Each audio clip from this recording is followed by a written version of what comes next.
My screen capture wasn't working, and I have to do it a different way. It might look a little fucky, but it's just Roblox, so I'll have to fully fix it another time.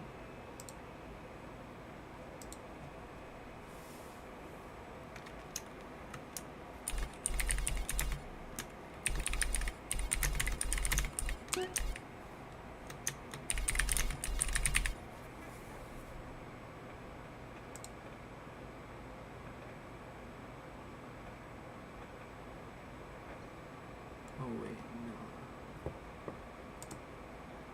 A good portion of my screen might here. It doesn't look like it does. There.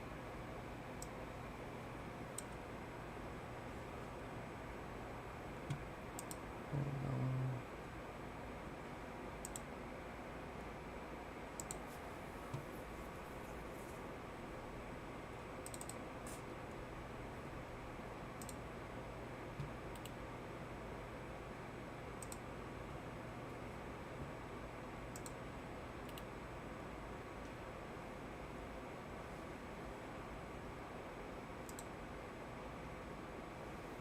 How does this look?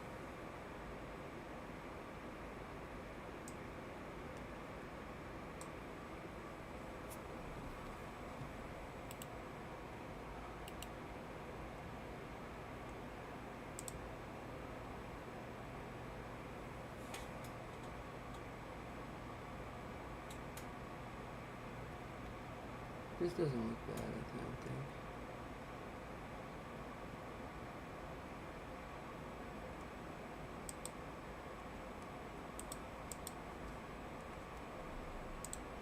Alright.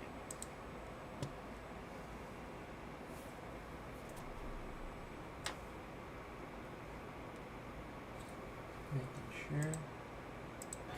Something. How everything's like.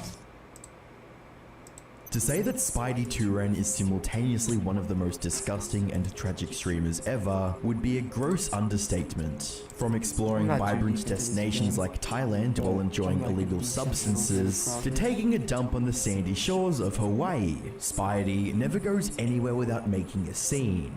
I have autism and I'm from Australia! Please give me my phone! However, this reckless lifestyle has not only taken a toll on Spidey, but everyone around him, with even his own family calling the police on him. Turn the fuck off! Turn it off! What the fuck? Get the fuck out of Anonymous sent $5. Hi, I'm the Internet Anarchist. I create weekly YouTube documentaries, and today we'll be looking into one of the most tragic, disgusting, and unbelievable TikTokers ever. This is the story of William Spidey Turan, the streamer who built a cult following by sleeping in public toilets, getting arrested in foreign countries, and doing everything you shouldn't do but on camera. But before we go any further, I want to quickly shout out the r/Turan Spidey subreddit for documenting most of the information being shown throughout the video. Spidey Turan, whose real name is William Turan, is a 21-year-old streamer from Western Australia. He was diagnosed with both autism and ADHD, which seemed to come off pretty strong in his videos, with him often getting into confrontations and social situations where he seems to have unlimited confidence and a huge lack of understanding for potential consequences. This is I public don't care. property. Take your choice now. Get lost. This is public property. Get lost. This is public property. Okay, I'll tell you what. Let's do it the hard way. Here we go. Get lost. You're not. It's not public property. You public silly little property. child. Spidey is mostly known for his travel content, where he seems to be in a new country each week. He saves the little money he has on accommodation by sleeping in public toilets, parks, or freeloading on his fans, and instead spends it on what he considers more important things, like illicit substances, booze, and chasing his next high. To understand who Spidey is and why he does the things he does, you first need to understand his relationship with his two favorite vices, social media and substances. As you'll soon discover, Spidey's impulsive behavior, particularly concerning his online presence and substance use, often places him in grave danger. To sustain his thirst for attention and virality, Spidey has taken on a persona beyond your ordinary travel influencer. He has gained notoriety by being disrespectful to people's cultures, filming in restricted areas without consent, and having frequent emotional meltdowns. Please give me my phone! I have autism and I'm from Australia! Please give me my phone! But Spidey wasn't always like this. He started his online creation journey back in July of 2021, posting sheep shearing vlogs to his now terminated YouTube channel. A few months later, on the 26th of November 2021, Spidey would upload his first TikTok video to his page, named Shearing Shed Vlogs. Initially, Spidey would struggle to find success with his shearing videos. However, on the 20th of December 2021, Spidey would have his first semi-viral video, with a TikTok asking strangers the question of what makes them unique. What sets you apart from other people? Probably my small penis. What sets you apart from other people? Differentiality and well-paid. The video would go on to gain over 400,000 views and give Spidey a taste of internet fame, and this just seemed to be the beginning. Fast forward to the following year, and Spidey would upload a TikTok freestyling over a hip-hop beat. If you're a wolf, you can think fast and outlast. If you're a sheep, I'll put my cock in your ass. With the obscene lyrics coupled with a degenerate-looking haircut, the TikTok would go on to gain over 1 million views, and comments cheering him on, stating, "Telling my grandkids this was Eminem. So funny, you're a legend, mate." As well as, "My man is too funny." On top of all this, Spidey seemingly never showered or really cared for his personal hygiene, so it's safe to say he was likely stinking out every place he went. If only he had a subscription to Scentbird, the sponsor of today's video. Scentbird is a fragrance subscription that allows you to try a new fragrance every month for the low price of just $17. Scentbird has become a big part of my daily life, as I can try different designer fragrances without breaking the bank. Every month you pick what you want, and let's get back into the video. In August 2022, according to KnowYourMeme.com, Spidey posted 2 TikTok videos in which he stated that he quit his job as a sheep shearer and was flying to Turkey to enroll in the Turkish military. This would mark the turning point for Spidey's online journey, going from comedy skits and shearing vlogs to primarily focusing the content on his travels. Unfortunately, the journey Spidey was about to embark on would prove to be more than what he bargained for. By September 2022, Spidey would make his way to Turkey to start enrolling into the military. The first thing he had to do was take a medical examination, which seemed easy enough to pass, but unbeknownst to Spidey, the results of that exam would cut his military journey very short. You're outside the hospital where I'm about to do my army test. I have autism and ADHD. Well, I have to go do a doctor's test, and a doctor's gonna see if I'm actually capable of doing the army service. And if he says yes, then I'll be starting in about 2-3 months. If he says no, then I won't have to do the army service. I'm low-key hoping that he's gonna say, you're not allowed to do the military service. That way I won't have to do the military service. The Turkish army discovered Spidey's ADHD and autism diagnosis, which made him unfit to serve. This left Spidey without a purpose or goal to aspire to. He'd already quit his job back in Australia, and now that the military wouldn't accept him, Spidey could do whatever he wanted. Since he still had some money left from his previous job, Spidey made the impulsive decision to travel to England to keep himself occupied. This single choice would change the course of Spidey's life and set him on a path to degeneracy. While Spidey's time in England started like your typical travel vlogger, things would rapidly go downhill and set up the blueprint for Spidey's future escapades. The earlier portions of Spidey's time in London was spent doing street interviews, and looking back on it now, he seems like a completely different person. How do you feel about Queen Elizabeth passing away? Well, I've never really met her, so like, oh no, don't put me on time. Eventually, he moved to Scotland to accept a job offer to work in a bar. I've been sleeping in a tent. I'm trying to get to this town called Aberfeldy. I'm trying to go there so I can actually get a job. I got like a job offer as like a bartender or something, a barman. I have no idea how to even do that stuff, but I know I'm going to do it because I need some money. I need to get a new job, but I'm just hitchhiking right now. At first, it seemed like Spidey was turning his life around, but as he made headway in certain areas of his life, he was also relapsing in others. I relapsed and I got high and I got cooked in Turkey, like right now, because I got banned on my main account with 70,000 followers, and when I couldn't have like that rush of excitement and endorphins from having a viral video on my main account with 70,000 followers, I just wanted to get high. Spidey kept his job in Scotland for a while. However, the excitement he felt from traveling pushed him back to bouncing between countries in Europe as he abused his ADHD medication. Eventually, Spidey got bored of Europe and set his sights on somewhere more lively. By late 2022, Spidey reached America and was in very good shape as his medication abuse had affected him so much that he was sleeping in the bathroom even when a bed was available. I'm staying in a hotel room in Compton and I decided to sleep in the toilet with the door locked just for extra protection because I don't know, man. I don't know what to expect and I just want to be better safe than sorry. This wasn't the only unsanitary habit Spidey picked up during his travel. On occasion, Spidey would make his popular snot rocket videos that were more disgusting than you could imagine.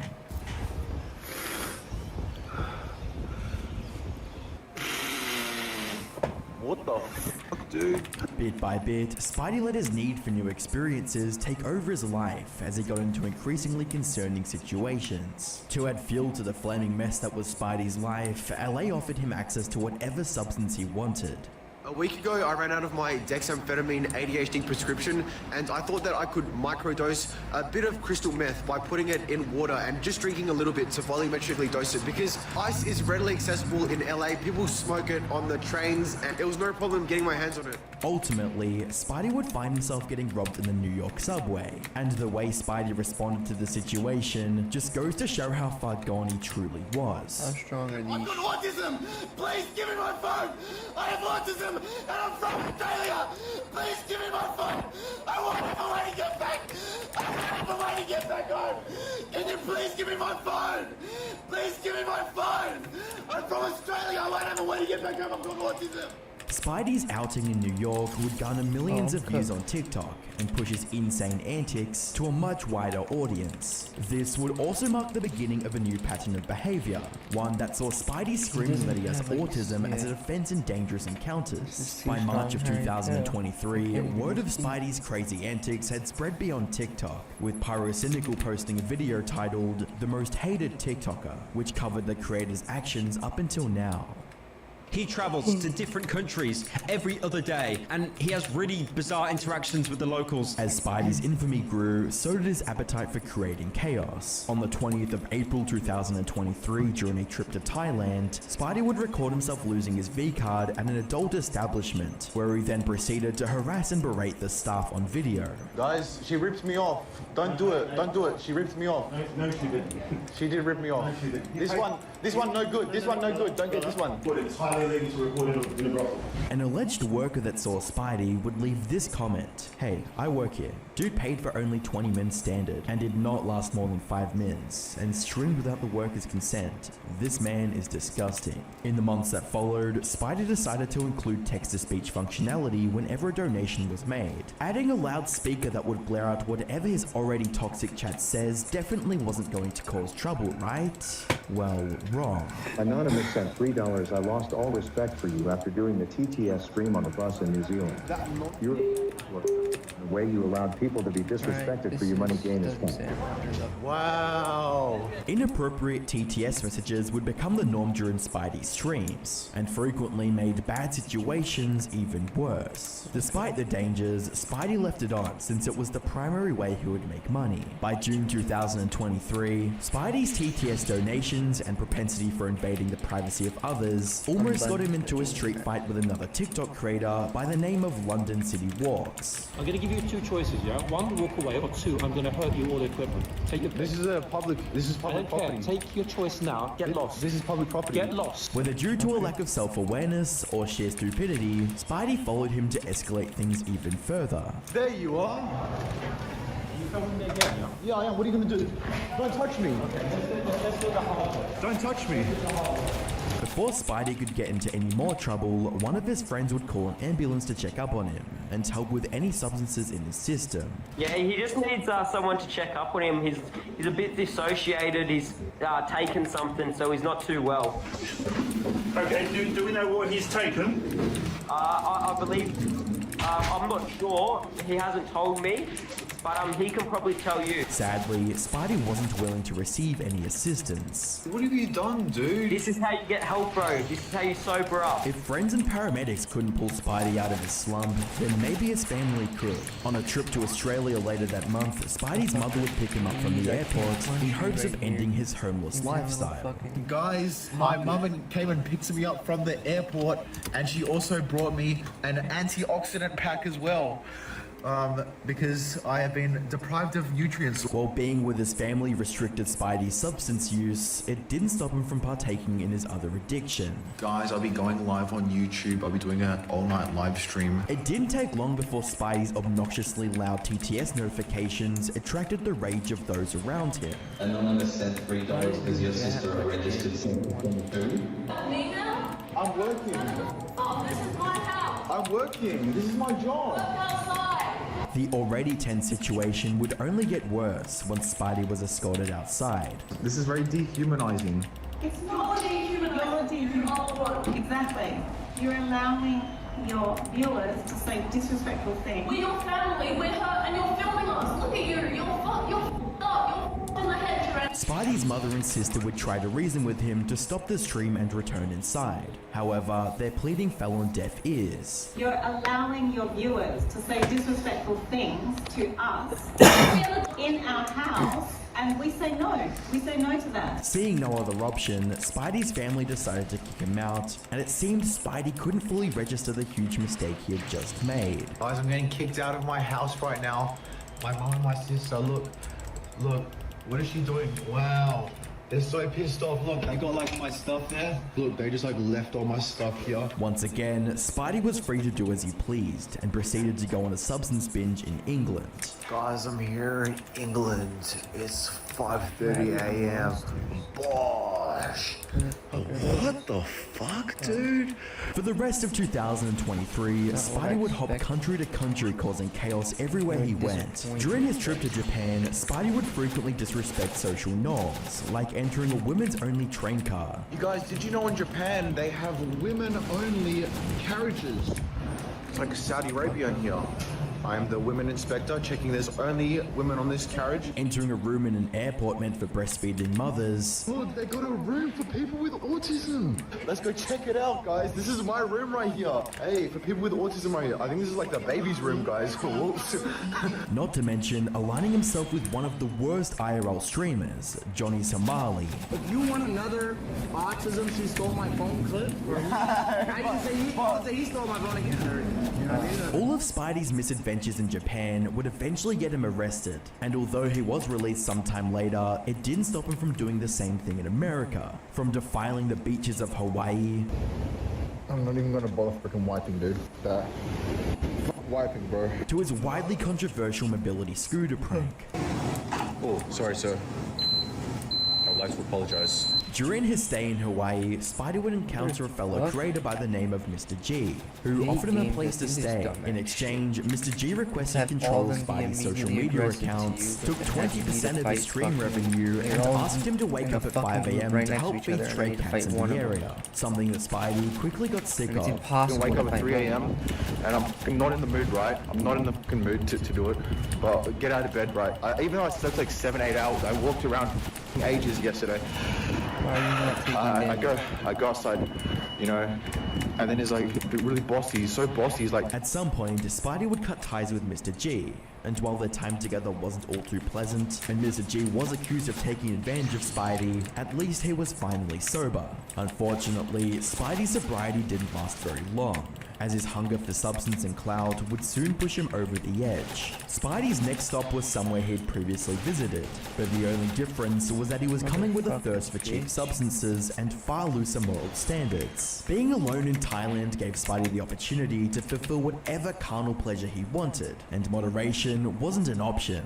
From filming himself sampling the local foods to partaking in every substance he could get his hands on. To fill these expensive activities, Spidey would frequently beg for donations on stream to quote, give to all the Thai community and quote, pay for companionship, unquote. If you guys want to see tonight's live stream, guys, I'm trying to raise $100 US, and it's going to be a great stream, and it's all for Thailand, for the community. That part about paying for companionship was a reference to a 45-year-old woman that Spidey was taking on a quote date, and then claimed she was his girlfriend. Viewers naturally assumed, like many others, she was taking advantage of Spidey's mental state to garner donations. Sadly, there was much more urgent problems for the community to worry about, as Spidey had taken his substance use to an all-time high, which manifested in his pupils being dilated or different sized and incoherent speech. Promote, show legal, you know, good things about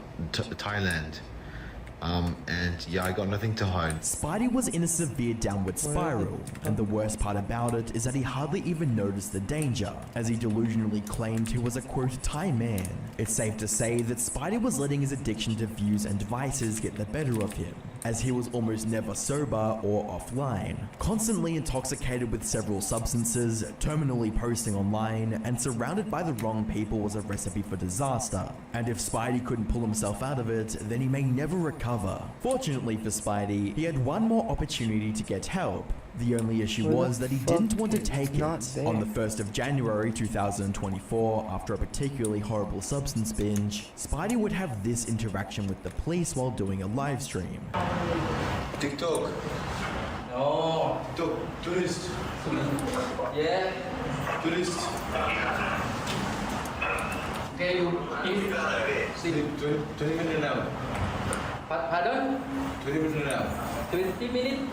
They questioned Spidey about his mental state and substance use, to which he either brushed off or answered in a very strange accent. During the live stream, Spidey would dox himself by mentioning the name of the hotel he was staying at. Whether it was to evade police or cover his blunder, Spidey would later leave that area and head to a separate location to continue his substance usage. Now we're just going to look for a nice place to smoke. This is like real jungle here, guys. Wow, I've really come to like the jungle. Even like Chiang Mai was not this jungly at the station. Spidey would go missing for a few days, and it was only through the help of the community in conjunction with his mother that he was later found. Unbeknownst to both Spidey and his community, this would become his last update for a long while. He isn't in any police station. #where is Spidey? Going to contact immigration at some point today to find out if he's been deported. As you'd expect, users began discussion if he had either passed away due to substance abuse or was arrested. It would take the combined effort of r/Tour and Spidey moderators, Spidey's mother, who was now in Thailand, and several calls to nearby hospitals or police to track down Spidey's whereabouts. On the 25th of January, moderators announced that they had found him in a nearby hospital.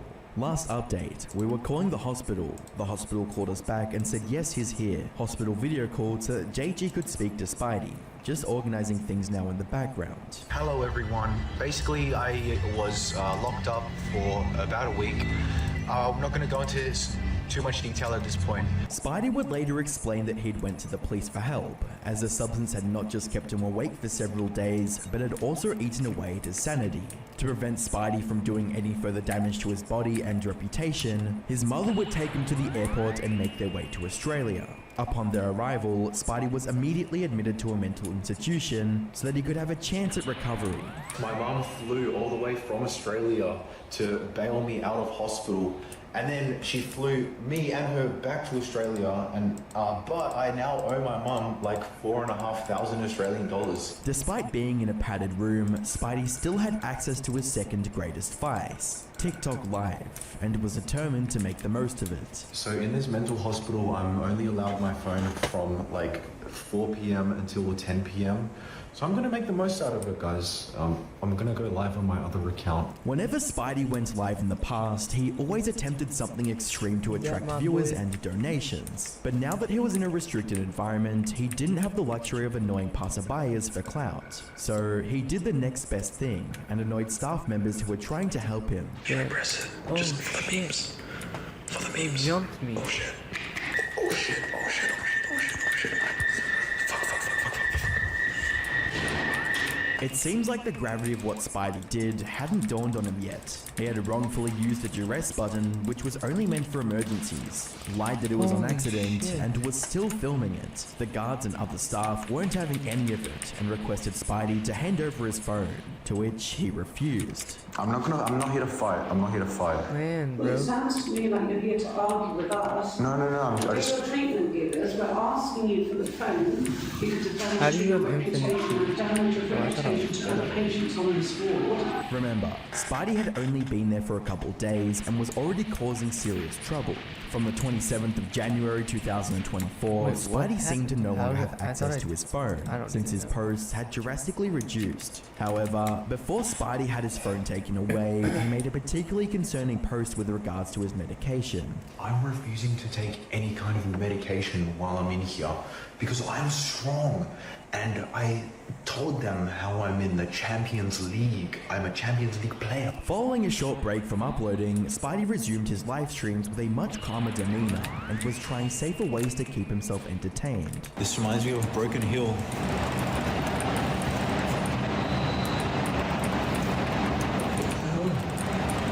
Spidey would also share what seemed to be his honest thoughts about his recovery, as well as stating he would be held for another month. I'm being held for another month. Thank you, Robbo. Without trust, there can be no relationship. So people saying like, oh, don't trust. There can be no relationship without trust. You have to have trust, and then you can have the relationship. Or indefinitely, since he was marked as an involuntary patient. This meant that Spidey was going to be on a very long road to recovery. And while he had the back of the community, his mother, and the staff at the institution, Spidey would once again self-sabotage his first sight of freedom. During his day off, Spidey would stream himself taking a certain substance.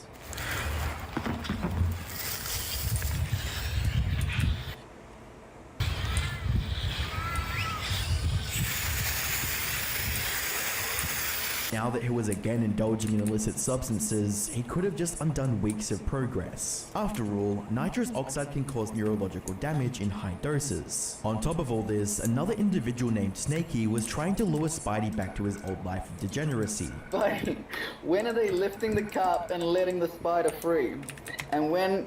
Because the snake slithered out of the bushes, bruh. Do you know? Okay, I'm gonna follow this. I think Spidey's a little preoccupied. Thankfully, Spidey had already given his passport over to his mother. Will you be alright for April so we can go to Thailand together on my Centrelink advance? On the taxpayers' money? I've surrendered my passport to my mom. You'd think that spending over a month in a mental hospital would have changed Spidey just a little bit, but that wasn't the case. Spidey appeared to be making better choices, but that only happened when he was either in the institution or with his family. The moment Spidey stepped out of that building, he relapsed and continued as usual. Spidey has spent the last year and a half recording himself bouncing between countries while taking a cocktail of dangerous substances. It only makes sense that he would resist a more stable environment. Staff at the mental hospital already restrict Spidey's access to substances and social media, which is a good step forward. But whenever they loosen their grip, he goes right back to his vices. Then there's the matter of Spidey listening to the wrong people, like Sneaky and Mr. G, who only want to benefit from his notoriety.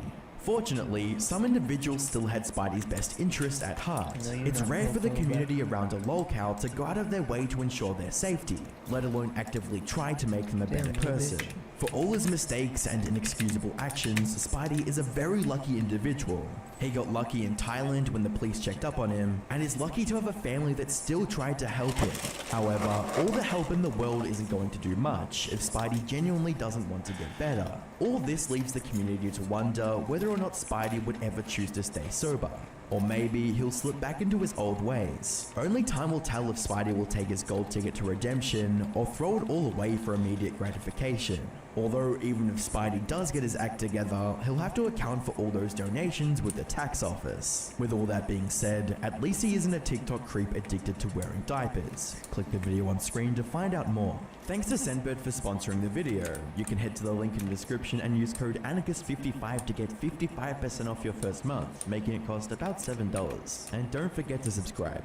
What's the fastest way to ruin your YouTube reputation? Is it mixing fact with fiction when covering serious investigations? It is half fiction that is parallel to the real story, and then there's just the real story. Or is it lying about catching predators so that viewers support you on Patreon? You can watch mine back a little bit by supporting me on Patreon. Link in the description. Or maybe, is it threatening and harassing other creators who didn't spread your message? But I am being the nicest I could be. I could literally cancel you, Charlie, and I choose not to. I'm the friggin' people hunter. Perhaps the better question is, how did he get away with it not once, but multiple times? Hi, I'm the Internet Anarchist. I create weekly YouTube documentaries, and today we'll be diving into the disturbing decisions that led one of YouTube's most respected predator hunters, Mama Max, to losing over 50,000 subscribers in January of 2024 alone, possibly ending his well-respected career on YouTube. I consider them a liar. He's a complete fraud, dishonest, exploitative. He was deceiving everyone all along. Max's main channel, Mama Max, was created on the 26th of May 2016, with his first upload coming just 2 days later. However, judging from the comments, Max already had a dedicated fan base that loved him long before his channel existed, with comments reading, "We have missed you, Mama. Glad you're back. The king is back." The love and admiration towards Max only grew, as Max discussed themes of emotional distress in his Life Sucks series, which was meant to comfort viewers going through similar negative emotions. While there were light-hearted uploads like his Saving Game documentary series and his anime reviews, a majority of the subject matter on Max's channel was dark and edgy in nature, something that would only get worse with time. By the 27th of March 2020, Max uploaded the video cartoonincorporated.mp4, which would go on to set the tone for his channel moving forwards. Today,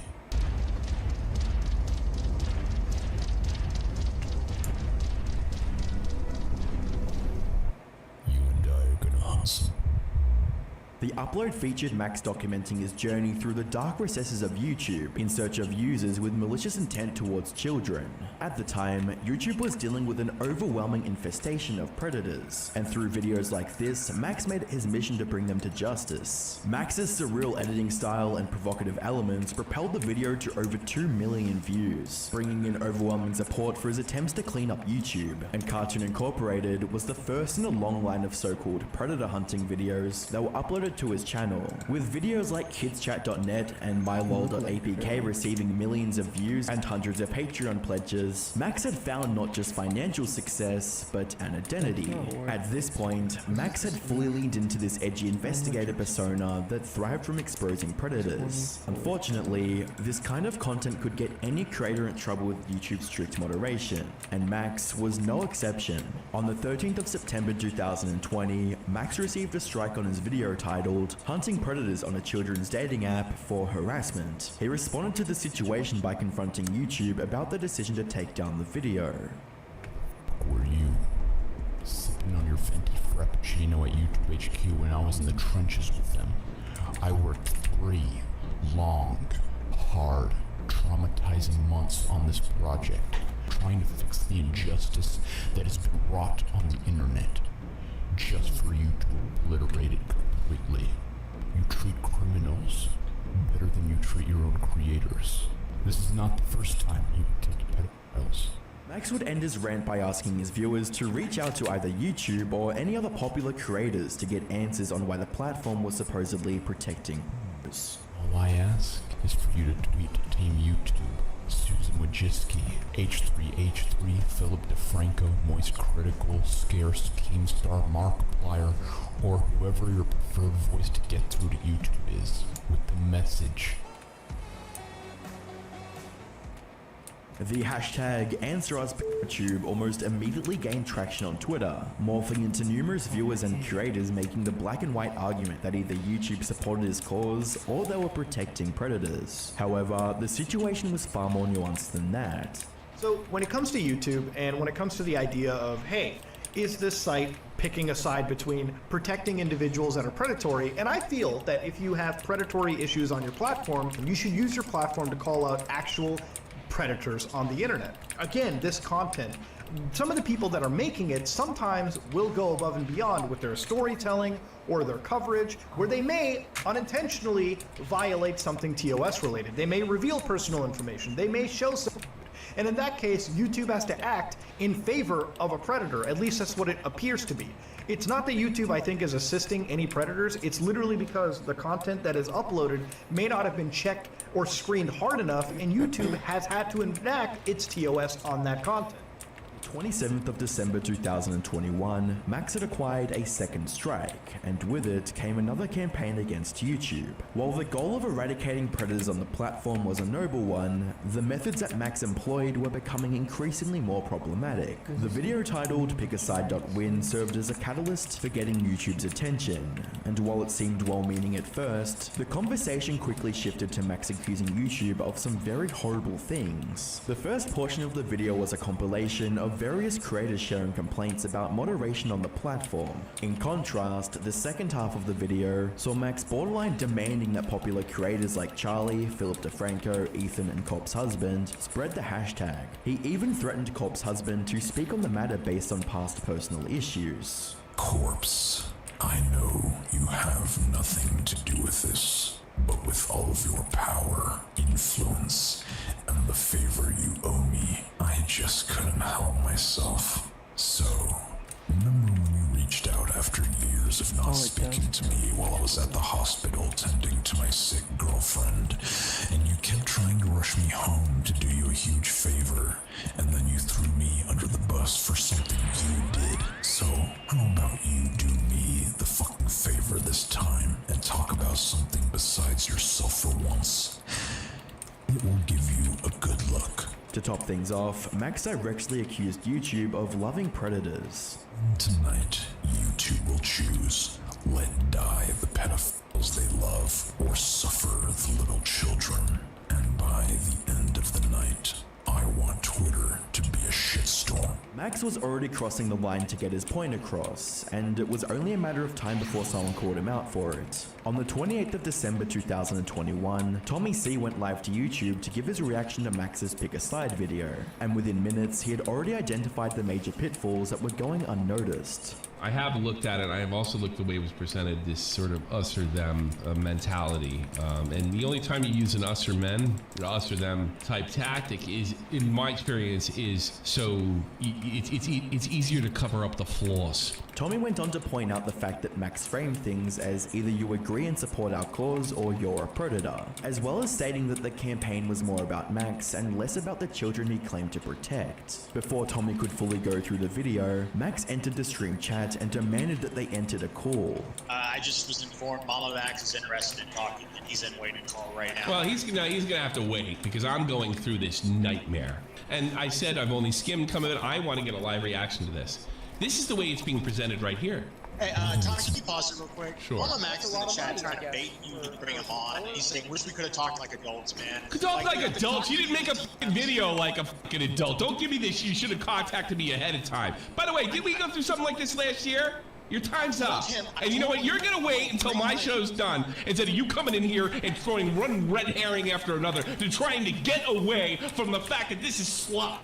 By the time I was done reacting to the video, Tommy was firmly in the opinion that Max was trying to use other creators to promote his guideline disputes with YouTube, and used the veil of children vs predators to cover his intent. With that being said, one section of Max's video stood out to Tommy above all, specifically when Max used a clip of Tommy but never actually reached out to him to cover the story. So, again, I'm gonna have to upset all of my I get in here. Unbelievable. You know what? You know what that tells me? He didn't send me the fucking DM because he knew I would fucking see right through it. He knew I would expose him, and he figured putting me at the end. This is a threat. This is a fucking threat. When Max was questioned on the Half-Baked podcast about the objective of the hashtag Pick a Side movement, he immediately dodged the question. You use it to try to reach bigger YouTubers, but is any of this like, this is a way to make my channel go to the next level? No, I think my channel get taken down for making a video like this. Everyone's saying be careful, like don't let your channel get terminated. I want to see some progress, specifically with YouTube and us. Ultimately, Max had got everything he wanted. Pick a Side YouTube had taken over online discourse, his platform was flooded with new supporters, and YouTube provided him with a channel manager. However, that outcome led Max to believe two very destructive ideas. One, anyone that questioned him, his mission, or the methods he used was to be labeled a predator.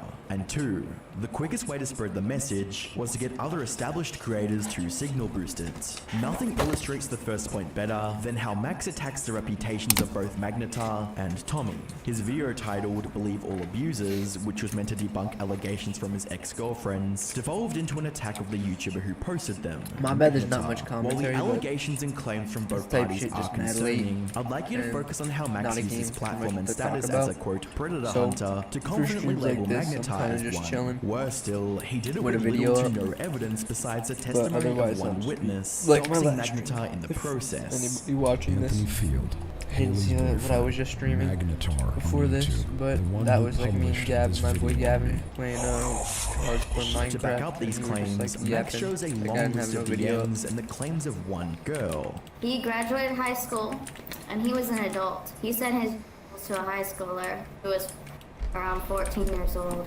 15 years old. We were like hanging out, and she was like, "This guy sent me his."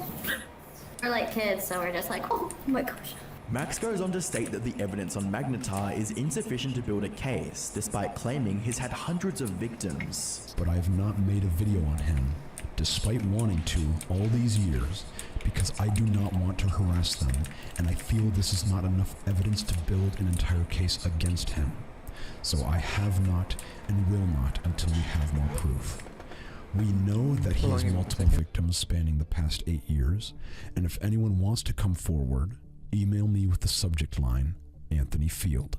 Accusing people of being predators wasn't always something Max did directly, as seen in his response to Tommy C. During his documentary titled This Is What Happened to a Child Predator on TikTok, Max took out some of the video's runtime to gloat about the success of Pick a Side YouTube and demean Tommy C for going against them. From the very DNA I designed the Pick a Side campaign, we impelled the mobs to howl our message into the high heavens, some with a bit more salt than others. While showing out-of-context clips of Tommy that made him look crazy, Max sprinkled in over 15 QR codes that contained messages meant to put down his opposition and imply they were a predator. These accusations wouldn't go unnoticed by Max's community, as both Tommy and Magnetar received ample harassment from them over the years. The power was already clouding Max's judgment, and if he deemed a message or case was worth sharing, then it was going to be shared by every creator he knew, whether they liked it or not. Sadly, that tactic only worked the first 2 times. By the time he went for the 3rd attempt, people began looking into his claims more seriously,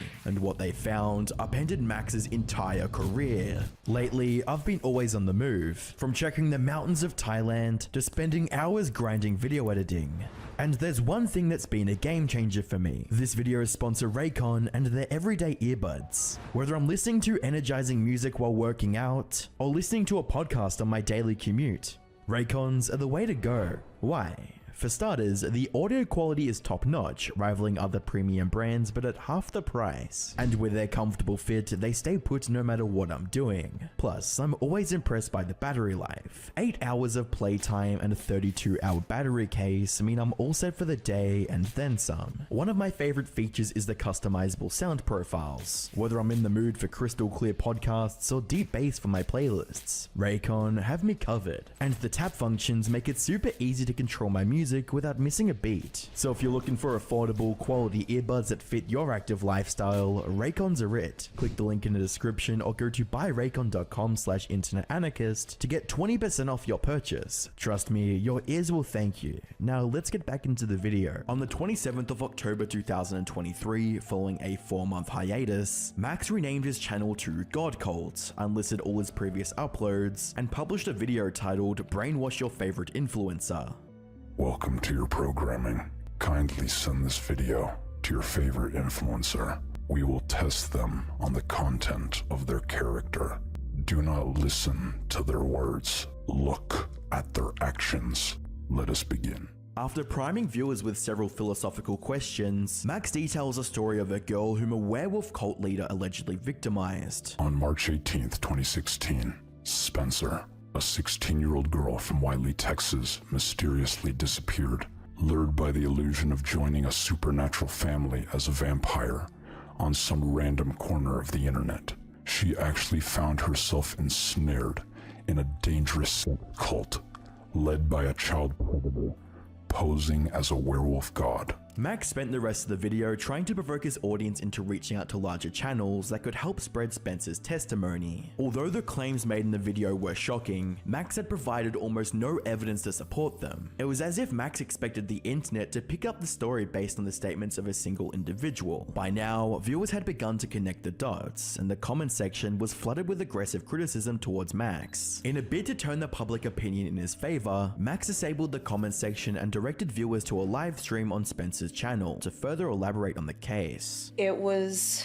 basically a supernatural cult where he convinced all of us that we were vampires, werewolves, hybrids, celestials, and all this shit. Like, and then he would sit there and claim that he knew God, and then there was one point in the cult where God was dead and he was the new God. The stream was 4 hours long and mostly featured Spencer's account of a time in the alleged werewolf cult. The extreme duration of the stream and the lack of substantial evidence put many of the viewers off from interacting with it, which was something Max couldn't tolerate. On the 11th of November 2023, Max published the video titled "This is what happened to Mama Max," where he vented his frustration at the lack of support from his viewers and fellow content creators, at times mocking both parties for not seeing the significance of what he was creating. If PewDiePie can come back and talk about Sniper Wolf, then he and others can talk about the nightmarish realities that millions of children are enduring every day. Last week, I released a charity video in collaboration with the survivors of a destructive cult that has victimized hundreds of minors. Despite its significance, it turned out to be the worst performing video on my channel. The black and white thinking from previous campaigns was on full display as Max berated the online community for not joining him on another crusade of internet chaos. I had hoped that influencers, especially those who've interacted with my content before, would step up, even if it was part of a more lighthearted stream, like a Halloween special. Unfortunately, it seems that self-preservation outweighs child welfare for most influencers. Max was fixating on metrics and negative feedback instead of trying to handle the case properly, or at the very least, explaining it coherently. To many, it seemed like this case wasn't about the victims of abuse, and instead was about Max getting the recognition and praise he thought he deserved. This line of thinking was further supported by Max's next upload, titled "This is the greatest cancellation of all time" at Pink10, now retitled "Reacting to the Reactions of SS Sniper Wolf's Actions." The video was another desperate grab at attention, but this time Max implied that the issues he discussed were far more important than what anyone else had to say, and therefore other creators were obligated to talk about it, especially Charlie. Max had reached out to Charlie concerning the case before and wasn't going to stop until he got a reply. Charlie, you are a voice heard by millions. We reached out hoping for a private response at the very least. Your platform has the power to drive significant change, yet many voices remain unheard amid the digital clamor. You've built a platform that resonates with a vast audience, a platform that has the incredible potential not just to entertain, but to empower.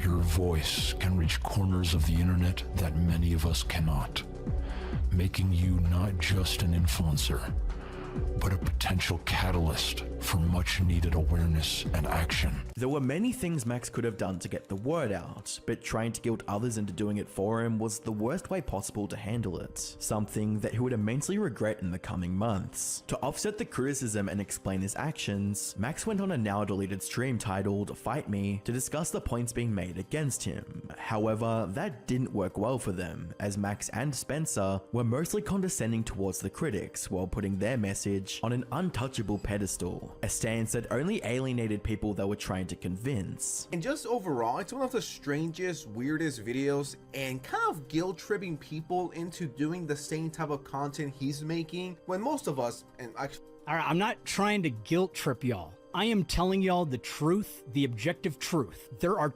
millions of children that are enslaved that need our help. Charlie's brief response to the situation a few days later only added to the growing outrage towards Max. Stop ignoring Mama Max. Yeah, so here, you want me to talk about it a little bit? That rubbed me the wrong way. We talked like a month ago about like what he was working on in his investigation. And then apparently when I had COVID, he messaged me a couple times and I never saw it. And now he's taken that as me ghosting him and ignoring his very important mission. And it really rubs me the wrong way. Unfortunately, that wasn't enough to make Max reconsider his actions, as he continued to go live to talk about the case while refusing to give any evidence or answer questions directly. Just because Charlie is a big YouTuber, there shouldn't be an expectation that he should be able to cover like child fucking like or child trafficking or human trafficking. You know, that's ridiculous to try to push that onto him, and you're doing it very in a manipulative way. Spencer, what do you think? Who cares about Spencer? You're the guy with the fucking platform. I'm sorry, all due respect, but I don't give a fuck about this person's opinion. You're the one of 760k subs. What the fuck? Max was clearly not ready to have a productive dialogue on how to go about the case, and instead wanted to garner more publicity and donations by interviewing survivors on stream or threatening other creators to cover it. Max was prioritizing getting more eyes on the investigation, but he failed to realize that it would lead to more scrutiny around all his previous investigations. Users on Reddit began taking a closer look at Max's catalog and made several chilling observations. Reading, "I think Mama Max has faked some of his content. This may be already obvious to some folks, but it's wild to me that he insists these are real situations. There's so many story conveniences and coincidences in his videos, as well as Max's mega upload suspended and reported to law enforcement, with the account being taken down for possible child exploitation material. From uncovering inconsistencies in his previous uploads to finding objectionable content in his mega folders, users were poking noticeable holes in Max's facade as a predator hunter. However, it was Max who truly tore down his reputation. On the 5th of January 2024, Max started what would now be known as the worst and longest live stream of his career. For the first half of the 8-hour stream, Max interviews 2 new survivors, while deflecting critical questions from viewers about what he was doing. Keg says, Keg keeps donating. Why are you supporting this if you disagree with it? He said, clearly more interested in virtue signaling and moral support than fixing peds. I'm outie. Camden is nothing. Small fry. Way bigger systems out there. That's very disrespectful. And he is part of the system just as you are, just as we all are. When the viewers weren't able to get through to Max, his close friends and fellow creators called in to talk some sense into him. But sadly, that didn't work either. There's a way to present it, there's a way to handle this before you get to that point, right? And that's what we need to be focusing on. That's like where everything needs to be centered on. This is where I'm at, and that's all I really can say about the situation. Okay, so I would have really appreciated this like 2 months ago when we first reached out. I reached out to you and multiple other creators asking for help, and none of you were responsive. I understand y'all are busy and doing your own thing, but this is the first time I've ever handled a case of this complexity and magnitude, and that is why I was asking for help. If you go to police and they say, okay, yay, we're going to go get him or whatever, I don't know, live in a dreamland, whatever you want to feel, are you going to court after that? I'm unsure about the entire process. I think that's the job of the district attorney, but y'all would likely, the survivors would likely appear as witnesses. Okay. What bothers me is your answer right there. You've been doing this for 5 years and you don't know how the process goes? To cover his blunder, Max immediately made the stream private and threatened to flag channels that re-uploaded it, with a tweet from Lyrics reading, "Mama Max just threatened to flag my channel." Shortly after our debate last night, he DMs me at 2 AM, asking to censor/take down my stream because of a privacy complaint he has, and I complied, but then accuses me of bullying victims, not true for your information, heavily implying he's going to flag me. The recent streams weren't the only thing Max was trying to hide, as he either deleted or unlisted his previous uploads. Unfortunately for Max, there were 2 videos on the horizon that he couldn't strike down, both containing information that revealed just how badly the investigation was going. From the 17th to the 18th of January 2024, Nicholas Diorio and Mudaha from Some Ordinary Gamers would publish their respective hour-long reports on Max's investigation. Nick's video came first and mostly explored the unethical practices that had infested Max's investigation, one of which was Max's conflict of interest when it came to Spencer. Spencer was a close family friend who was now living with Max, receiving income from his streams, and was put in charge of handling funds that would be allocated to the other 7 known survivors. Next, Nick looked into the convoluted information given to the viewers during the God Cult campaign, concluding that Max had never fully explained what exactly the werewolf cult was, or even given it a name. Then there was the matter of the previous investigations having either inconsistent information, weak evidence, or none at all, which led Nick to speculate on whether or not any other predators were actually arrested. I don't give a shit if my video comes back up. It did what it needed to do. The rapist that was in the video is currently in police custody. Was that as a result of your video, or was that prior to the video? Yes, it was because of the video. I don't know if the police asked him to come back, or he went on his own volition, or they forced him to come back. I don't know any of those details. I just know he went back to Canada and was in police custody for a certain amount of time. Throughout the video, Nick included snippets from a Discord call between him, Muda, and Max, which showed Max's unwillingness to confront reality. Yeah, why are you putting it all on me? Because it's your case! You're the one bringing it. Why are you? Absolutely, I am the first one. Yeah. You are the only one! You haven't convinced anyone to come on board yet! You haven't convinced, exactly. That's You haven't because made you haven't been listening to That's because you haven't been giving anybody anything to work with! This for months. Yeah, and I've had a 2-hour-long call, and I'm not moving anywhere close to the situation. Muta, why can't you take initiative to talk to other survivors? Well, I'm talking to you right now more than anybody else. Shortly after, Muda published his take on the subject and covered similar points to the ones Nick made. However, Muda made sure to shed light on the incompetent tactics that Max built his case on. According to Muda, the investigation into the werewolf cult had not yet yielded enough evidence to support Max's outrageous claims. Remember, Max was accusing someone of serious crimes against hundreds of children, but only gave spoken word testimony to back those accusations. In the same video where he is discussing very serious allegations and very, very serious stories regarding victims. You can imagine why a lot of people are looking at this as him treating this as a joke. It's not a joke. This is serious. And in reality, what are people like Mr. Beast? What are people like PewDiePie gonna do? What are you gonna bring his kid into this? What, he's a father now, so he's not going to signal boost unsubstantiated claims? As his credibility faded away, Max was frantically trying to shift the narrative with his "I place accountability in my own hands" video. You'd expect the title and thumbnail to be followed by a straightforward apology from Max, but that wasn't what viewers got. Instead, they were treated to 15 minutes of Max avoiding the mess that he had created. I've got people telling me just talk about the case and nothing else. I've got people telling me just address the criticisms. I've got people telling me just apologize.